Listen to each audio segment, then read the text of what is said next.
नमस्कार, आप देख रहे हैं आवाज इंडिया, देश की भरोसेमंद आवाज। मैं हूं पिंकी।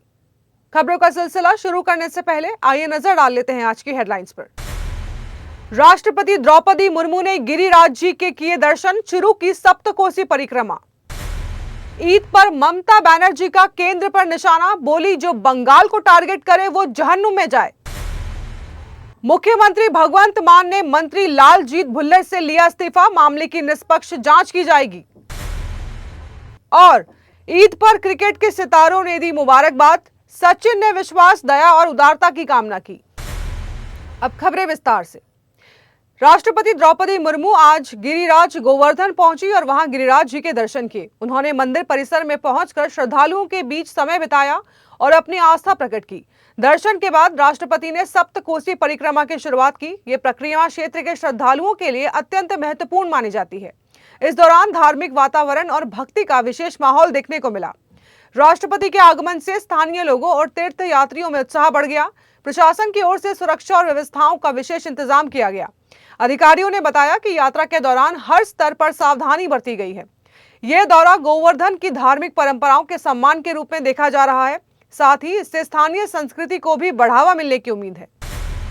ममता बनर्जी ने देशवासियों को ईद उल फितर की शुभकामनाएं दी। कोलकाता के रेड रोड इलाके में लोगों ने नमाज अदा की, जहां ममता बनर्जी भी मौजूद रही।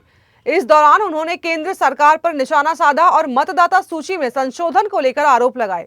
सीएम ममता ने कहा कि लोगों के मतदान अधिकार छीनने की कोशिश की जा रही है। उन्होंने बताया कि इस मामले को लेकर वो कलकत्ता उच्च न्यायालय से लेकर सर्वोच्च न्यायालय तक गई है। उन्हें उम्मीद है कि लोगों के अधिकारों की रक्षा की जाएगी। इस मौके पर उन्होंने एकता और भाईचारे का संदेश भी दिया। ममता बनर्जी ने कहा कि वो बंगाल में सभी जातियों, समुदायों और पंथों के साथ खड़ी हैं। उन्होंने केंद्र पर राज्य की सरकार को नियंत्रित करने और राष्ट्रपति शासन लगाने की कोशिश का आरोप लगाया। उन्होंने कहा है कि उनकी सरकार डरने वाली नहीं है और अधिकारियों की रक्षा के लिए संघर्ष जारी रहेगा। ममता ने भाजपा पर तीखा हमला बोलते हुए उसे गुंडों और गद्दारों की पार्टी बताया। कहा कि कुछ लोग वोट बांटने के लिए पैसे लेते हैं, जो लोकतंत्र के लिए खतरा है। पंजाब के मुख्यमंत्री भगवंत मान ने अपने ही मंत्री लालजीत सिंह भुल्लर के खिलाफ सख्त कार्रवाई की है। विवादित वीडियो मामले में मुख्यमंत्री ने भुल्लर का इस्तीफा ले लिया। ये जानकारी मुख्यमंत्री कार्यालय की ओर से दी गई है। मान ने स्पष्ट किया है कि किसी भी प्रकार की लापरवाही बर्दाश्त नहीं की जाएगी। उन्होंने मुख्य सचिव को मामले की निष्पक्ष जांच कराने के निर्देश दिए। सरकार के इस कदम को प्रशासनिक रूप से महत्वपूर्ण माना जा रहा है। इस कार्रवाई के बाद राज्य की राजनीति में हलचलें तेज हो गई हैं। ये मामला अमृतसर में भंडारण निगम के जिला प्रबंधक गगनदीप सिंह रंधावा की कथित आत्महत्या से जुड़ा है। सोशल मीडिया पर वायरल वीडियो में उन्होंने जहरीला पदार्थ खाने की बात कही और मंत्री का नाम लिया था। इस घटना के बाद विपक्ष ने सरकार पर लगातार कार्रवाई का दबाव बनाया। शिरोमणि अकाली दल के नेता बिक्रम सिंह मजीठिया ने इस मामले में गंभीर आरोप लगाए। इसके बाद मुख्यमंत्री ने तुरंत कार्रवाई करते हुए इस्तीफा स्वीकार किया। उन्होंने दोहराया है कि मामले की जांच पूरी तरह निष्पक्ष होगी और आगे की कार्रवाई रिपोर्ट के आधार पर होगी। वक्त हो चला है एक छोटे से ब्रेक का।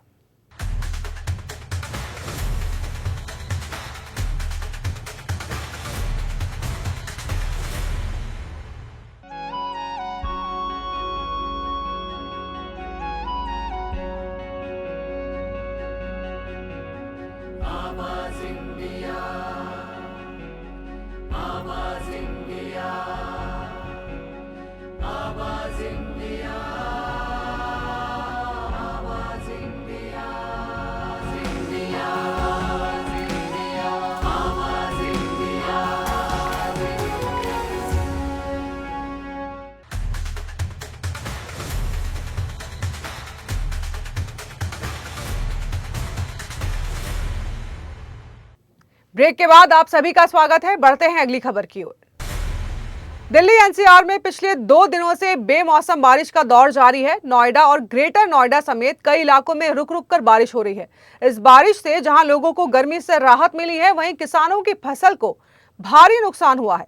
तेज आंधी और बारिश के कारण लोगों की फसल कई जगहों पर बर्बाद हो गई है। किसानों का कहना है कि मेहनत से तैयार की गई फसल को बड़ा झटका लगा है। मौसम विभाग के अनुसार आने वाले दिनों में भी ऐसा ही मौसम बना रह सकता है। फिलहाल बारिश से राहत मिलने के आसार कम नजर आ रहे हैं। इस बारिश ने एक तरफ किसानों की परेशानी बढ़ाई है तो दूसरी तरफ लोगों को गर्मी से राहत दी है। मार्च के महीने में तापमान में गिरावट दर्ज की गई है, जिससे मौसम सुहावना हो गया है। हालांकि लगातार बदलते मौसम से बीमारियों का खतरा भी बढ़ गया है। स्थानीय लोगों का कहना है कि रुक रुक कर हो रही बारिश से सर्दी जुकाम जैसी समस्याएं बढ़ सकती हैं। आसमान में काले बादल छाए रहने से मौसम में ठंडक बनी हुई है। कुछ लोग इस मौसम का आनंद ले रहे हैं, जबकि किसान चिंतित नजर आ रहे हैं। मौसम विशेषज्ञों के अनुसार अगले कुछ दिनों तक इसी तरह बारिश जारी रह सकती है। देश भर में ईद उल फितर का त्योहार शांति के साथ मनाया जा रहा है। भारतीय क्रिकेट टीम के कई दिग्गज खिलाड़ियों ने इस खास मौके पर देशवासियों को बधाई दी। सचिन तेंदुलकर, वीवीएस लक्ष्मण, मोहम्मद कैफ ने सोशल मीडिया के जरिए लोगों को मुबारकबाद दी है। सचिन तेंदुलकर ने सभी के जीवन में विश्वास, दया और उदारता की कामना की है।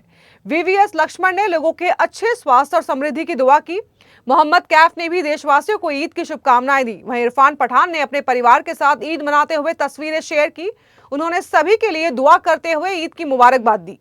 यूसुफ पठान ने इस दिन को शांति, खुशी और बरकत से भरपूर बताया। मोहम्मद सिराज ने भी अपने परिवार के साथ तस्वीरें साझा कर लोगों को ईद की बधाई दी।